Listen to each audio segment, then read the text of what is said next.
Oke, welcome back Sobat Cucu. Sekarang kita ketemu lagi di Fun Text dengan Mirza. Kita akan coba membahas tentang tax treaty. Ini adalah request dari salah satu teman kita, yaitu adalah Bro Robi Bagindo. Halo Bro.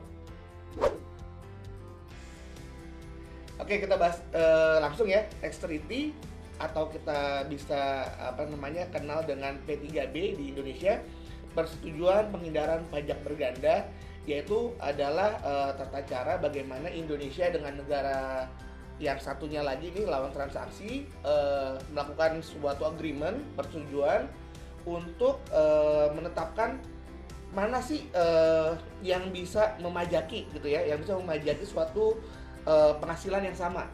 Misalnya apakah Indonesia sama Singapura gitu ya, Indonesia sama Singapura, atau Indonesia dengan Belanda gitu ya, atau Indonesia dengan Jepang gitu kan.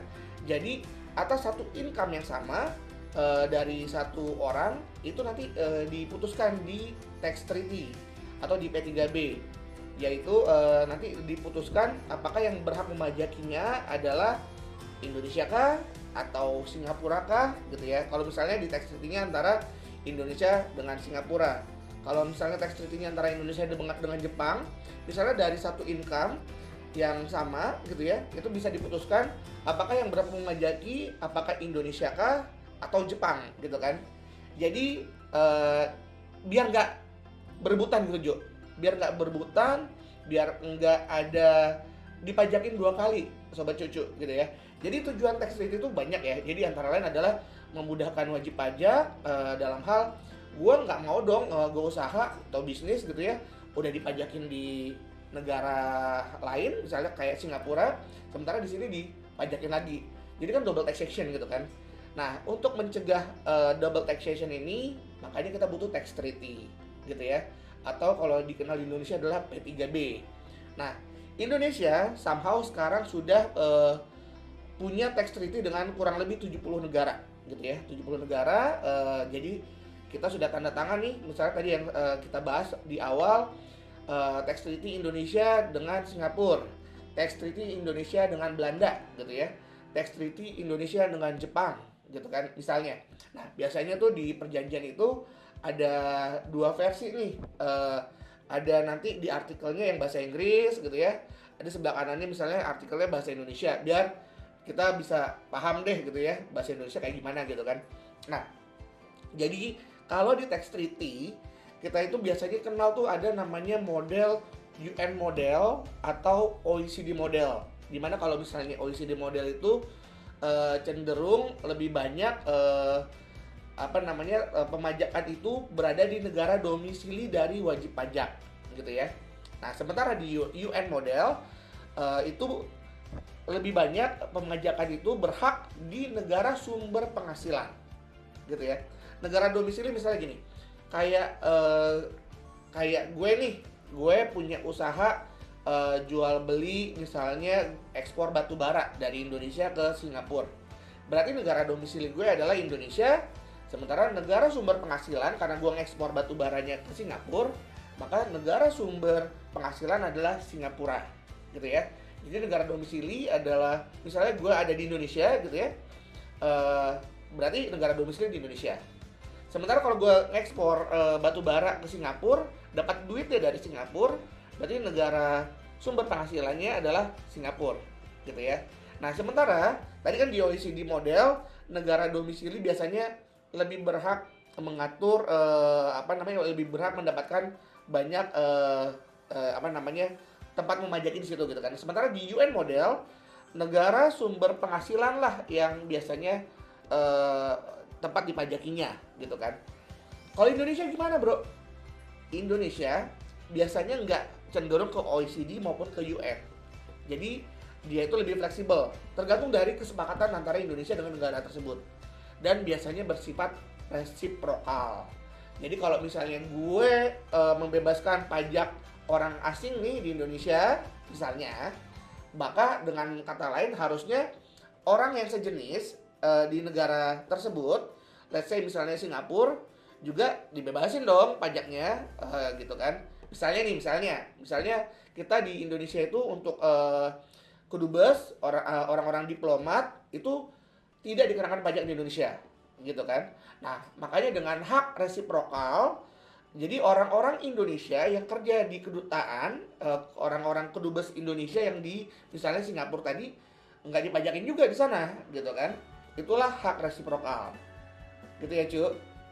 Susah ya? Ya kira-kira gitulah. Mudah-mudahan ya ada yang ditangkap dikit-dikit lah ya. Emang susah, cuman gimana lu minta ini sih gitu kan. Oke, nah lanjut lagi.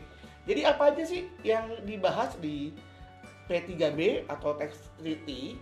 Nah, yaitu semua penghasilan tentunya, semua jenis penghasilan, bisa dari apa, keuntungan usaha gitu ya, bisa dari dividen, bisa dari royalti gitu kan, atau misalnya free, gift, hadiah dan lain-lain seperti itu. Jadi itu semua dibahas. Misalnya ada orang Indonesia yang kerja di Singapura, bla bla bla bla bla, maka akan dipajaki gini gini gini gini, gitu kan. Lalu misalnya ada orang Singapura bekerja di Indonesia, bla bla bla bla bla, dapat dividen bla bla bla bla, maka pemajakannya begini begini begini. Nah, itulah isinya begitu. Nah, makanya kita di Undang-Undang Pajak Penghasilan mengenal tuh namanya di Undang-Undang PPH pasal 24. Pasal 24 itu adalah kredit pajak luar negeri, Bro. Misalnya nih, gue tadi usaha batu bara gitu ya. Nah, gue ngekspor batu bara ke Singapura, lalu misalnya di P3B Indonesia Singapura dibilangin tuh bahwa atas ekspor batu bara tadi dikenakan pajak di Singapura atas batu bara keuntungannya gitu kan. Nah, kan gue dipajakin di Singapura. Nah, langsung gue mau bayar PPh lagi di Indonesia. Jangan dong gitu kan. Makanya nanti diatur. Di Indonesia tuh ada konsep namanya kredit pajak luar negeri, Bro. Gitu ya, kredit pajak luar negeri di mana atas income yang sudah dipotong di Singapura, nanti gue bisa memperhitungkan sebagai kredit pajak. Ada formulanya sih. Jadi nggak totali semuanya bisa dikreditin. Tergantung nanti berapa formulanya. Lalu dengan syarat usahanya untung, Jo, gitu ya.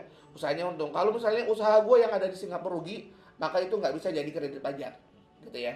Itu pasal 24. Nah, kebalikannya nih, kalau ada suatu usaha atau orang orang asing yang kerja di Indonesia nggak mau jadi wajib pajak Indonesia, makanya kita mengenal namanya PPh 26, gitu kan. Jadi yang tadi kemarin tarifnya 20% kali bruto, misalnya seperti itu, gitu ya. Jadi Indonesia sama Jepang, Indonesia sama Belanda, Indonesia sama Singapura. Dan itu semua kira-kira kurang lebih kan udah 70 negara menandatangani tax treaty. Nah, tetapi memang di antara negara-negara tersebut kita tahu sobat cucu bahwa ada negara-negara yang memang terkenal sebagai tax haven country, gitu kan. Apa sih tax haven country? Yaitu negara-negara yang memang pengenaan pajaknya jauh lebih murah, jauh lebih rendah dibanding Indonesia. Contoh adalah Singapura deh. Singapura rate pajaknya pasti akan lebih rendah dibanding Indonesia. Makanya banyak orang Indonesia mau menggeser keuntungan dan lain-lain di Singapura. Nah, itu juga ada masalah lagi nih, gitu kan. Tadi kita ngomongin masalah tax treaty, tapi kita juga harus ingat bahwa ada namanya istilah transfer pricing, gitu kan. Nah, itu nanti pembahasan selanjutnya. Gimana caranya kita mengelola keuntungan kita agar boleh secara legal di tax treaty, tapi tidak menjadi transfer pricing, gitu kan. Karena kalau di Singapura atau di negara-negara seperti di Middle East yang memang PPh-nya rendah gitu kan, itu sangat-sangat jomplang dengan tarif PPh di Indonesia.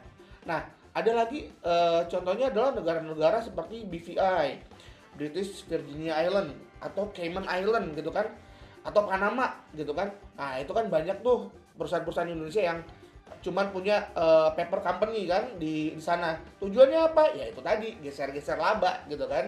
Jadi memang di sana pajaknya relatif bahkan hampir 0% gitu kan. Nah, itu yang kita bisa bilang bahwa hati-hati teman-teman. Yang di P3B ada secara legal, tapi kalau misalnya udah ngomongin transfer pricing udah beda lagi ceritanya. Gitu ya. Nanti kita bahas lebih lanjut lah. Nah, jadi memang Indonesia sudah masuk nih menandatangani P3B atau tax treaty sejak tahun 1970 sampai 1983. Jadi memang sampai sekarang memang kita sudah bekerja sama dengan negara-negara lain untuk menghindari pajak berganda. Jadi teman-teman don't you worry kalau misalnya kita punya usaha di luar nanti bisa diperhitungkan sebagai kredit pajak di Indonesia gitu ya. Dan juga kedudukannya gimana tax treaty dibandingkan undang-undang di dalam negeri. Nah, tax treaty ini adalah kalau di bahasa hukumnya lex specialis derogat lex generalis. Jadi yang lex specialisnya tax treaty. Jadi ketentuan yang khusus dia mengalahkan ketentuan yang umum. Jadi yang berlaku duluan adalah tax treaty dibandingkan dengan undang-undang PPH.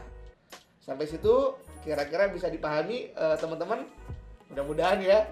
Jadi kalau misalnya ada pertanyaan boleh tanya langsung di kolom komen, like ya kalau bisa, like dong, subscribe ya. Oke, thank you, see you again sobat cucu, bye bye.